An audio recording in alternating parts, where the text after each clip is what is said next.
this next guest. Now, the Speaker of the House of Commons, Sir Lindsay Hoyle, says Insulate Britain protesters are, quotes, blocking democracy. Around 60 protesters from the group have caused chaos on roads around Westminster today as they continue their calls for the government to insulate homes across the UK. The action led to some MPs being unable to attend Parliament this morning. Well, joining us in the studio is a spokesperson for Insulate Britain. It's Tracy Mallaghan. We could be related, Mallaghan, Halligan. Yeah. Now, you were in the protest, Tracy. What do you make of the Speaker of the House of Commons, no less? The Speaker of the House of Commons saying that you're blocking democracy. I like Sir Lindsay Hoyle, and it was quite hard to hear because, you know, for 6 weeks we've been told by MPs, journalists and the public, stop blocking ordinary people and go and pester the MPs. And we go to the MPs and what are we told? You shouldn't be here. So where exactly do we protest when we feel democracy is failing us? What about lobbying Parliament? Because anybody can go into the House of Commons and ask to see their constituency MP, and that MP will come out into central lobby. Would that be more effective? No, that's been tried for decades. And where we're at now is our government are about to break a legally binding agreement that is going to take us over 2 degrees of warming. So they're about to break the law. There's no accountability being asked of them. And do you know what a 2-degree world means for our children? Tracy, up in Glasgow, as you know, we cover it endlessly. COP26 is happening. This is now absolutely mainstream. Pretty much every political party, Conservative, Labour, Liberal Democrat, obviously the Green Party, they're signed up to this notion we need to reduce carbon emissions. The UK is absolutely at the forefront of this. We're one of the first countries to bind ourselves legally to that 2050 target. Isn't there the danger that if you keep making people's lives a misery, you'll actually undermine a cause that most people agree with? It's not a cause. Insulate Britain is civil resistance. And like I just said, we're going to break that legally binding agreement to keep us under 1.5. Today, with all our targets, our emissions are going to rise by 16%. So COP kills kids. But the government want to keep global warming below 2%. They've made that argument very clearly, trying to get other world leaders to sign up to limiting warmth or the increasing warmth to 1.5%. Look, with the greatest respect, you keep telling me that everybody understands where we're at, but you just said they're going to keep it below 2%. I think what you mean is we are legally bound to keep it below 2 degrees of warming.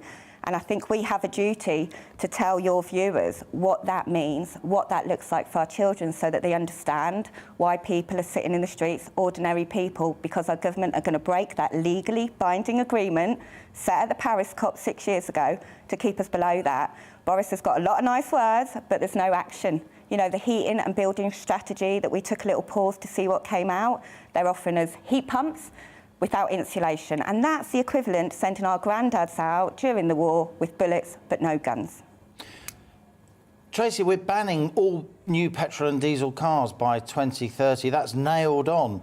We're going to require people to replace their gas boilers with heat pumps across 29 million UK households. Lots of people think that's a very, very costly measure, and it is very costly, but we're pretty much committed across the parties to doing that. So I put it to you again, if you keep disrupting people who are trying to get their kids to school, people that are trying to make a living by driving their vans around at 8 o'clock in the morning to get to a job, people who are trying to get to hospital, aren't you in danger of undermining the consensus that's emerging that we do have to act to tackle climate change? We're still not hearing the truth, are we? Like I just said, heat pumps without insulation is pointless. You know, any credible report will tell you that. Pointless to put in a heat pump without insulation. So where we're at is there's not quite full enough understanding of what a 2-degree world looks like. There's no understanding that currently our emissions are rising by 16%. Insulation doesn't require anybody to make any lifestyle changes. It's in the government's manifesto.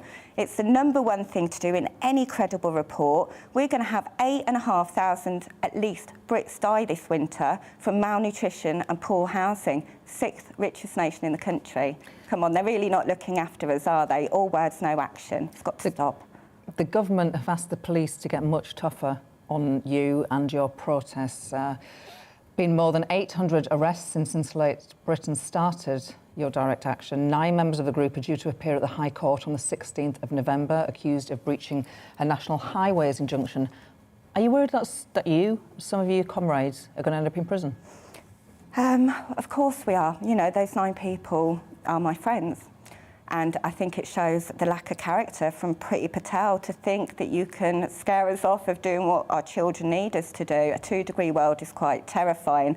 And you can't put an injunction on physics. You know, the physical reality that we are in at the moment, if you read the Chatham House report, 98% of climate scientists agree we have a 95% chance of going over 2 degrees of warming. I'd love to talk about what that looks like for our children. So, yeah, enough is not being done. And I strongly feel that anybody, any Brit who really cares about their children and their future, you need to be sitting in the motorway with me. We need to resist this madness. I'm not accepting that. I care deeply about my children. I'm a father of 3, and I spend a lot of time investigating the technology that, in the end, is going to solve climate change. But let me put this to you, Tracy. Laying down in front of lorries on the M25, stopping people at traffic lights. In the end, someone's going to get killed here, aren't they? Are you prepared for that? You've used 2 in the ends there, so you're putting your hopes on technology that does not exist and doesn't work at the scale we need it to yet. Technological advance all the time. It might well catch up, but shouldn't we pause until it does? Now, insulation and other solutions are out there that exist today that our government could be getting on with today, and they're not. They're refusing to do it. Why? Why? When insulation will pay for itself. You know, for every £1 you put into insulation, you get £3 back. And I worked for the school nursing team for the NHS. How can you save a bit more money to give to our nurses who clearly deserve it? Well, you can insulate houses, because 1 in 5 people in Britain today end up in hospital because they're living in houses that are not insulated properly. They're having to make the choice between heating or eating. So insulate houses, and we can give a bit more money to our nurses as well as lower our emissions and get people out of fuel poverty. It's a complete no-brainer. Why aren't our government doing it? Are you new to political activism? Yeah, I'd never really been interested in politics. So in October 2019, I heard a little clip on the news, Boris Johnson saying that uncooperative crusties in London, and those crusties were demanding that an emergency had been declared and that our Parliament should act like it. And I thought, hang on, what emergency? I thought it can't be true. So I Googled it, and yeah, May 2019, 5 whole months, and I'd heard nothing. And then I didn't want to be, well, I'm not an activist, you know, I'm a mum desperate to save all of our children. So I went along to a council meeting in Milton Keynes, where I live, about the climate crisis. And one of those councillors said, we cannot tell people the truth unless we make it happy, because people will get depressed and do nothing. And I am tired of British people being rubbished off like this. That is not what British people are like. We don't cut off a nose to spite our faces. We're strong. If you look at coronavirus, when that pandemic happened, not one of those MPs in the select committees reviewing how they behaved believed that we would lock ourselves down to protect each other. They literally couldn't believe it. You must have heard them all talking about it. And that's a disgrace, isn't it? I'd say British people lock themselves down. We do care about each other. We just need to have the information. We'll all get on the same page, and we can stop selling our kids out. We all want that, don't we? Tracy Maligan, Insulate Britain, thanks a lot for coming into the studio and for joining us on GB News. Right.